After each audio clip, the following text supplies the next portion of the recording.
Hello friends, today we are going to discuss about one important ideology in political science, that is individualism.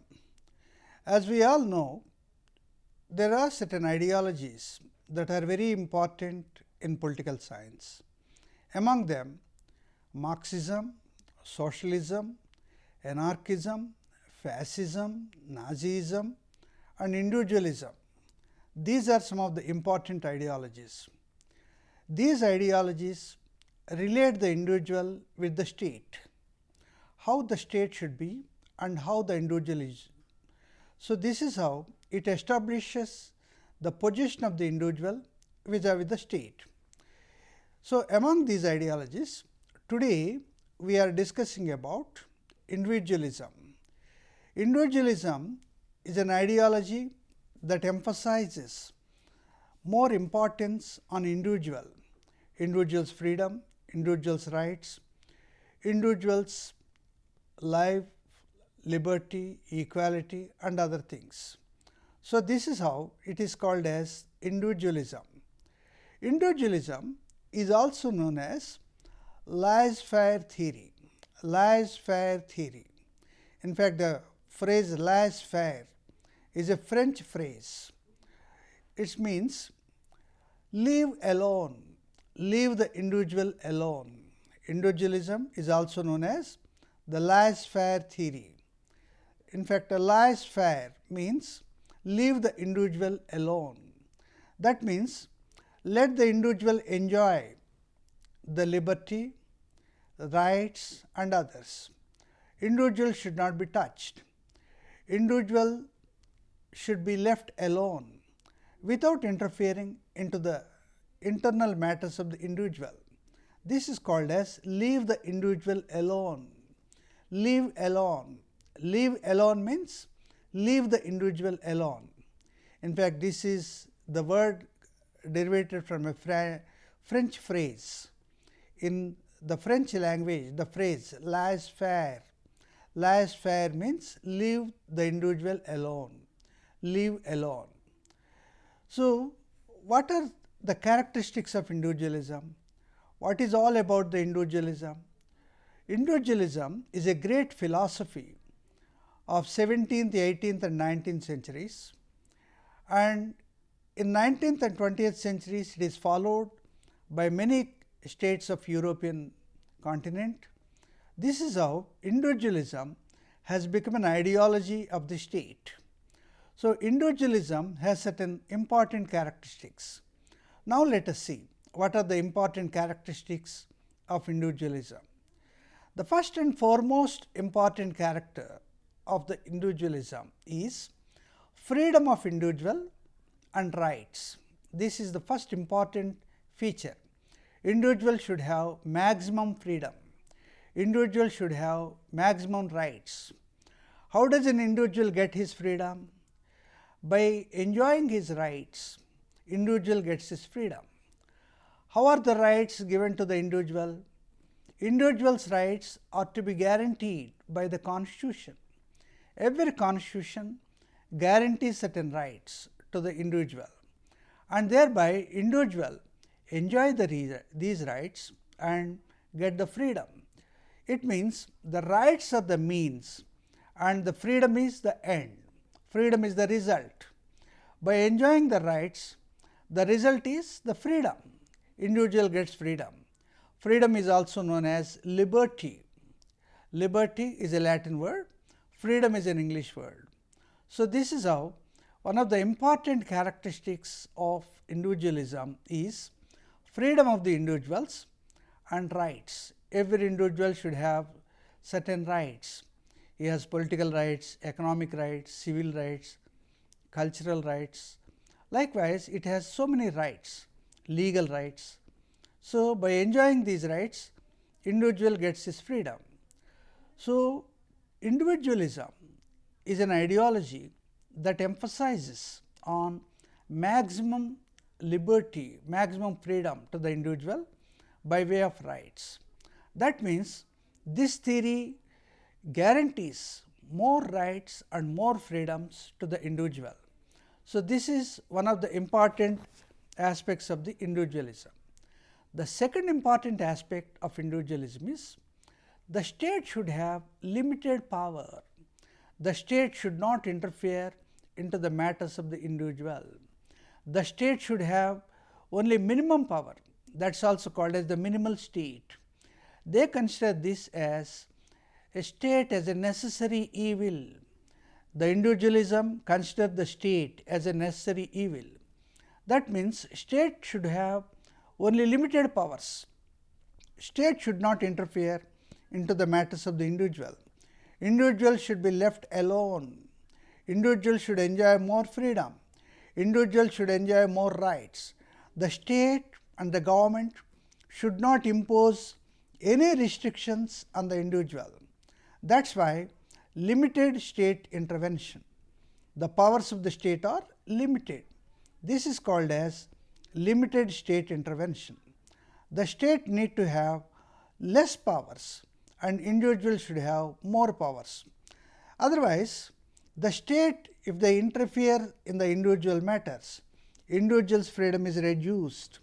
That is why the less powers the state have, the more freedom that the individual has. So, in a way, individual freedom and the powers of the state are inversely proportional. They are opposite to each other.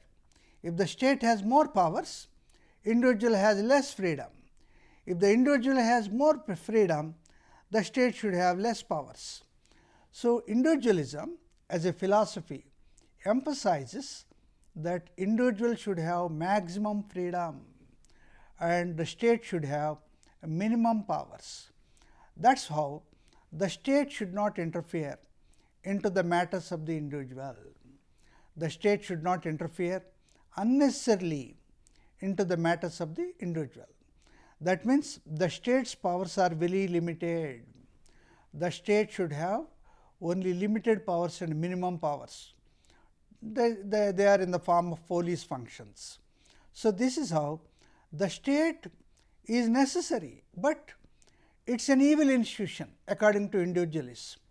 Why it is an evil institution? Because the state power has the habit of interfering into the freedoms of the people. That is why it is an evil institution, but it is necessary. Without the state, the strong man may exploit the poor man, the strong man may bulldoze the weaker person. That is why the state should be there, but it should have less powers.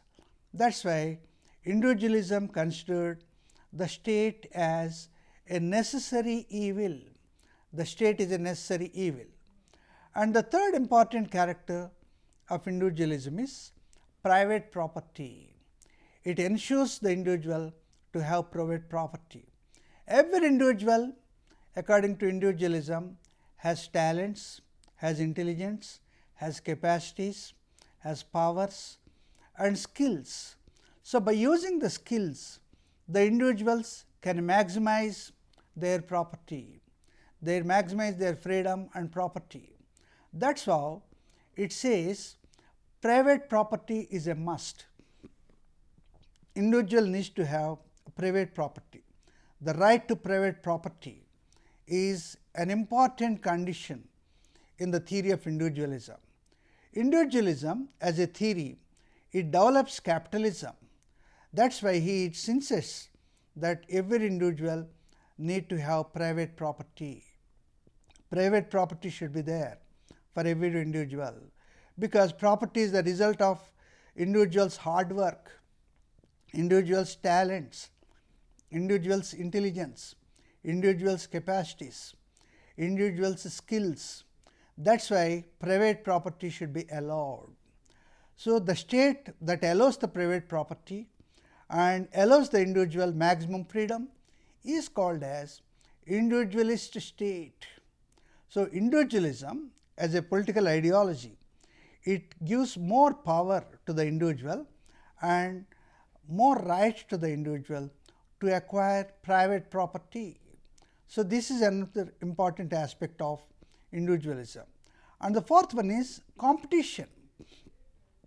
Individualism insists upon competition among the individuals. It insists that quality of goods, the quality of goods in a productive sector comes only when there is a fierce competition in the market. If the market is open, if the market is having a full competition among the buyers and among the sellers, the quality goods will emanate from the market. That is why it insists that there should be competition in the economic sphere.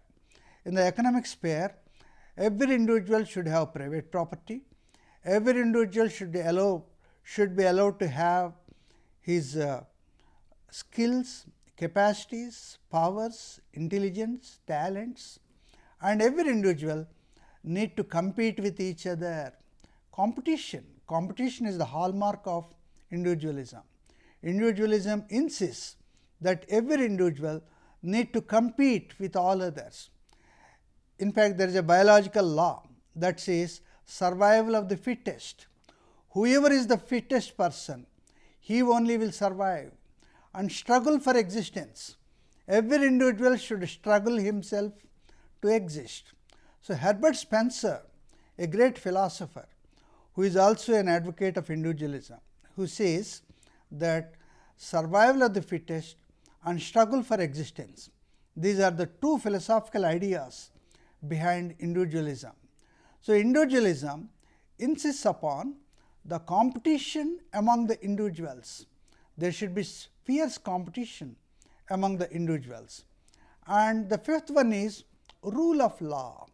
Rule of law means the rights of the people, the freedoms of the people, the liberties of the people should emanate from the rules. So, there should be perfect rules, there should be law. Law only should govern the people. It is not the individual's whims and fancies.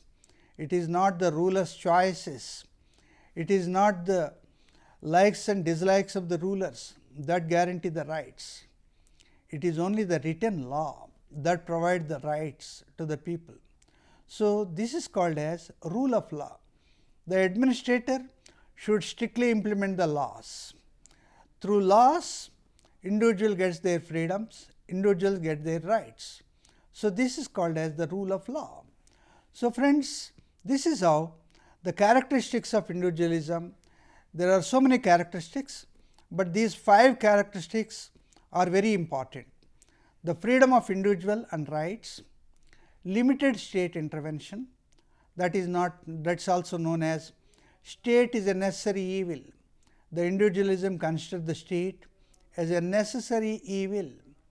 And the third important aspect is private property. Individualism insists upon private property of the individual.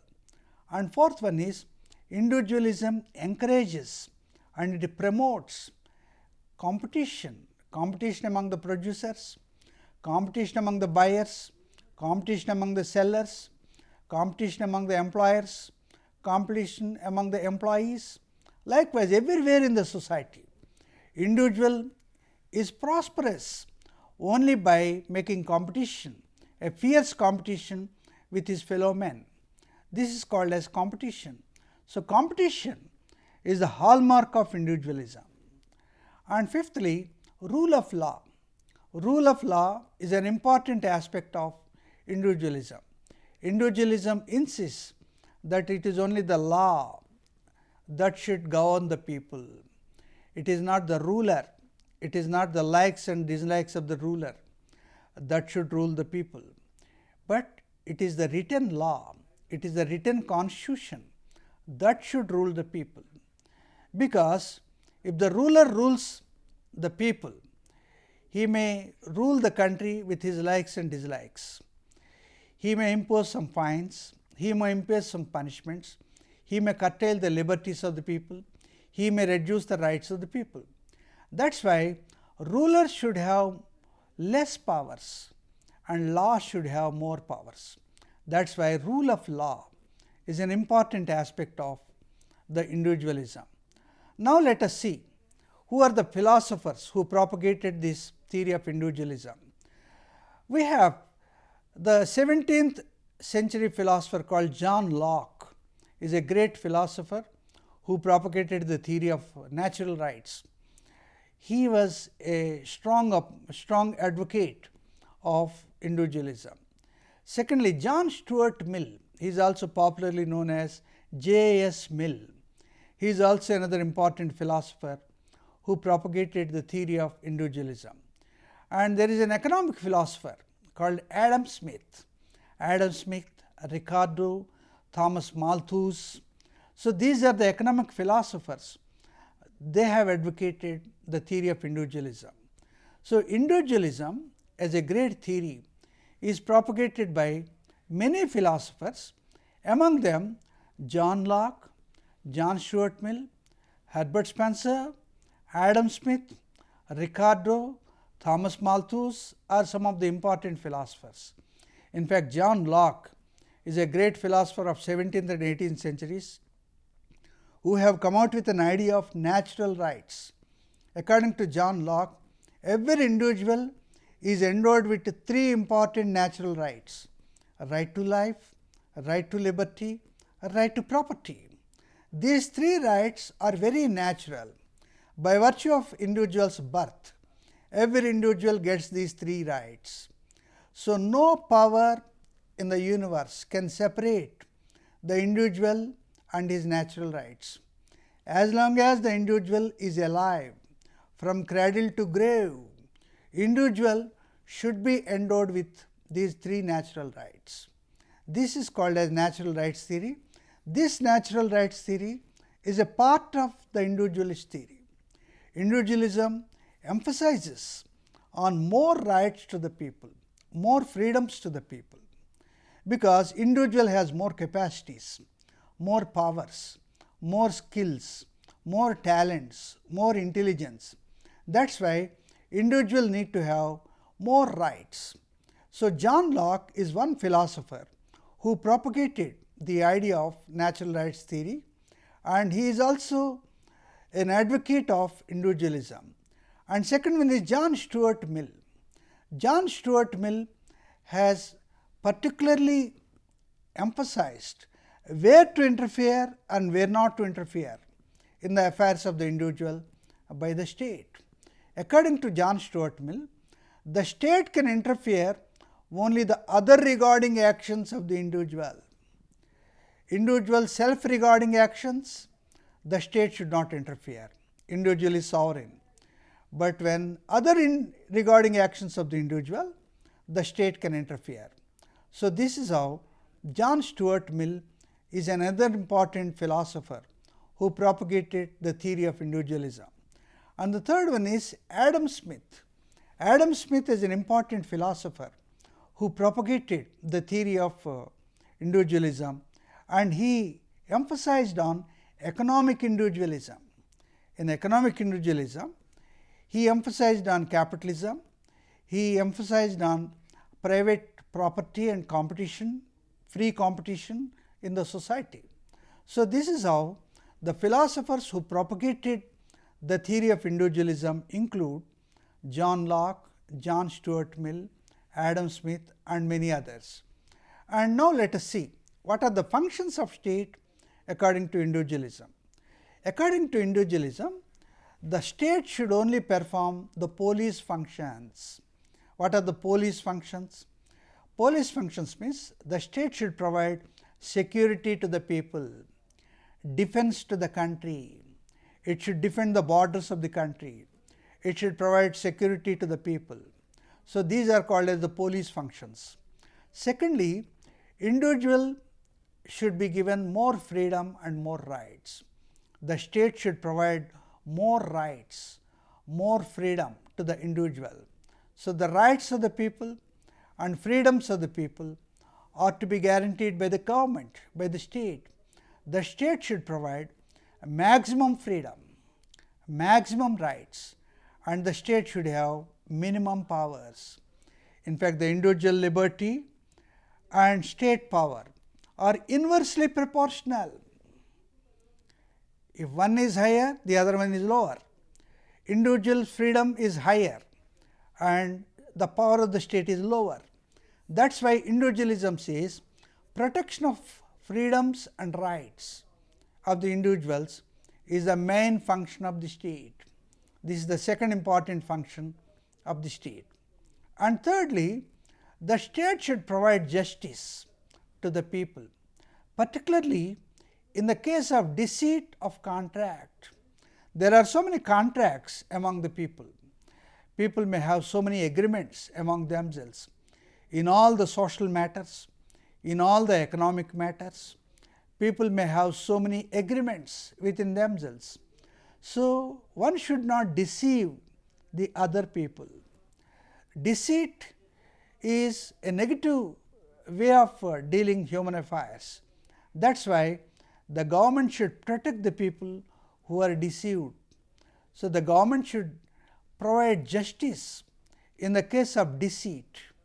So, this is how, when the contracts are violated among the people, when the contracts are not honestly followed in the society, the state should come into force and the state should protect the weaker people, the weaker sections of the people who are deceived by stronger people. So, this is how providing justice in case of deceit of contract is another important aspect of the functions of state. And the fourth one is protection against epidemics and diseases. Every individual has right to health, right to public health, and right to disease free life, right to a healthy life. So, this is how the government should provide the conditions to lead a healthy life in the society. Every individual has a right to public health. So, the government should provide all the necessary conditions to prevent the epidemics and endemics and diseases, and it should provide conditions for a healthy life in the society to the individual. So, this is how the police functions, and protection of rights and freedoms, and providing justice in case of deceit of contract, and protection against epidemics and diseases. This is also another important aspect of the functions of the state. So, functions of the state are also called as the police functions. So, that means the functions of individual state are more like the police functions. Here, the welfare functions of the state are not at all emphasized. The state, it is not the business of the state to provide welfare to the people. Here, people expect only the police functions. The government should provide security to the people, security and safety to the people. So, this is how it is called as the police functions. So, individualism is also known as the police function state, the state which have only police functions. So, here and we see there is also a lot of criticism against individualism. Let us discuss about the criticism against individualism. Here, the role of the state is underestimated. According to individualism, state is considered as a necessary evil. State is necessary, but it is evil. It is an evil institution. It is necessary because without the state, the strong man may exploit the poor man. The strong man may exploit the weaker persons. That is why the state should be there to provide security and police and safety to the people. This is one thing. That is why the state is necessary, but the state is an evil. The state unnecessarily interferes into the freedoms of the people. The state unnecessarily interferes into the rights of the people. The state unnecessarily imposes certain conditions, certain bottlenecks on the freedoms of the people. That is why that state should have less powers. So, individualism as a philosophy, it underestimated the state. In fact, the state has so many functions. Without the state, welfare is not possible. Human welfare, the social welfare is not possible. The welfare aspect of the state is underestimated by individualists. Individualism has underestimated the role of the state as a welfare state. This is one of the important criticisms against individualism. Individualism does not accept any welfare mechanism of the state. Individualism only insists upon the police functions of the state. According to individualists, the state should confine itself only to the police functions of the state, not to the welfare functions of the state. So, that is why there is a lot of criticism against individualism, and individualism is criticized against the minimal role of the state, and individualism as a theory, it is opposed to welfareism, welfare state. This is one criticism against the individualism. Secondly, individualism favors market economy and capitalism. In fact, the market economy is an economy of the rich people. It is an economy that provides prosperity to the rich people. It is an economy that promotes exploitation of rich people by poor, of poor people by rich people. That is why it favors market economy and capitalism. Capitalism has only profit motive. So, that profit motive is encouraged in the individualism. So, this is how it favors market economy and it favors capitalism. It promotes capitalism. It promotes fierce competition among the people. Sometimes the competition may be unhealthy competition. Sometimes with the competition, people may lose their human senses. That is why competition is so animatic that people may also lose their human values in the fierce competition. That is why individualism is opposed, because it encourages the market economy, it encourages the capitalism, and it encourages fierce competition among the individuals that may sometimes lead to the deterioration of society into the value system. And thirdly, state intervention is required, because in all the masses there are different classes of masses. There are upper classes, there are middle classes, there are lower classes. So, for the welfare of the lower classes, welfareism is required. For the safety of the middle classes, the state role should be required, state intervention is required, and for the security of the upper classes, the state role is required. So, state intervention is required for all the positive purposes, but unfortunately, the individualism as an ideology, it opposes the state intervention. So, these are the three important criticisms against the individualism as an ideology. The first one is the role of the state is underestimated.